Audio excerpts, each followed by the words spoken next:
یه سری از بچگی بهمون یاد دادن میگه اتل متل کوتوله، گاو حسن چطوره. خب اول شعر که گفت کوتوله بهمون توهین کرد، بعد میاد میگه گاو حسن چطوره. خب گاو حسن به من چه ربطه؟ اصلا حسن کیه؟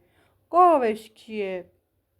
نه شیر داره نه پسون. خب نه شیر داره نه پسون. خب شیرشو بردن هندستون. خب این که دم و دستگاهی نداشت که شیرشو برده ببری هندستون. یک زن کردی بستون. مگه میشه تو هندوستان زن کردی دونست بستونیم؟ میشه؟ من نمیدونم. دور کلاش قرمزی. خب تو هندوستان همه خدا خیرشون بده یه کلاه قرمز سرشون و از این ور به اون ور میرن. اسمشم بذار امقزی. خب اون زنی که کرده مال هندستونم هست اسمشو من باید بذارم؟ اونم امقزی که ترکا به دخترمه میگن امقزی، به دخترمه میگن امقزی.